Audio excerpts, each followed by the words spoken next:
bete bete pire mooy Cheikh Sidi Al Mokhtar ñu ëpp xam ko ci sëriñ Xaafiya Mbàkke di bete bete pire juddu ci diggante ñaari nit yu baax yu sell moom sëriñ Xaafiya Mbàkke way juróom wu góor mooy sëriñ Mamor Anta Sali ibnu Habibullah Mam Balla Mbàkke doomu Muhammadul Xayri maam Maharam Mbàkke way juróom wu jigéen tudd soxna Anta Njaay Mbàkke bintu sëriñ Ibrahima Mbàkke Awañang ibnu Muhammadul Xayri maam Maharam Mbàkke kon Cheikh Mouhamadul Mokhtar sëriñ Xaafiya ak maam Cheikh Anta Mbàkke ñoo bokk lépp sëriñ Xaafiya Mbàkke moo ngi feeñ jamono ci atum 1871 ca Saalum Poroxaan sëriñ Xaafiya Mbàkke moo ngi dal alxuraanul karim ci waay juróom wu tedd wa sëriñ Mamor Mbàkke Anta Sali bi mu tollee ci ñeent fukki isib ak juróom waay juróom jox ko sëriñ Ndaam Abdourahman Lo boobu sëriñ Ndaam moo ngi ci daara ji ndax boobu jàngukaay di jàngukaay bi nga xam ne sëriñ Mamor Mbàkke Anta Sali moo ko yoroon ndax fu nekk la nit daan jóge di fa ñëw di sàkku ci xam-xam ci sëriñ Ndaam Abdourahman Lo foofu la sëriñ Xaafiya Mbàkke mokkale alxuraan ci bi muy toll ci fukki at ginnaaw loolu waay juróom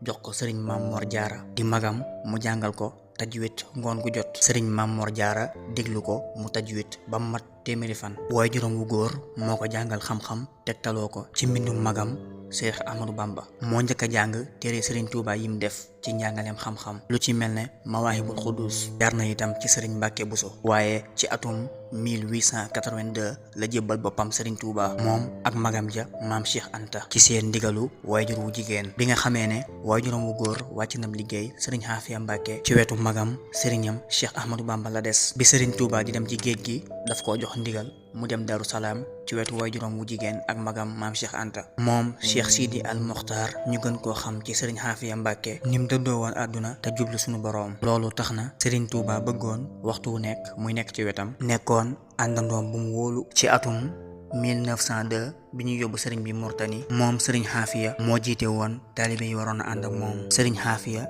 daan na jiite taalibe yi bu daan tari alxuraan naar yi dañuy wax sëriñ bi yaay ñu sa jaam bi sëriñ bi ne leen du sama jaam sama rakk la ci la sëriñ Xaafiya jël buum takk ci baat bi jox sëriñ bi ne ko sa jaam la man nga maa jaay moom sëriñ Xaafiya bi sëriñ bi nekkee njaareem moom la defoon ñaareelu imaam ci jamonoom moom rek moo amoon ndigalu dugg fi soxna sëriñ bi féete soxna Njaxat si la nettali na ne buñ gisaan sëriñ Xaafiya muy ñëw dañuy xam ne am na ndigal wala xibaar bu jóge ci sëriñ bi fi sëriñ bi jógee itam moo yoroon dundu njaboot gi mu wuy ji boroomam ci atum 1940 yàlla na ko yàlla doolee fayal moom sëriñ Xaafiya Mbàkke ci barkeb Seexul Xadiim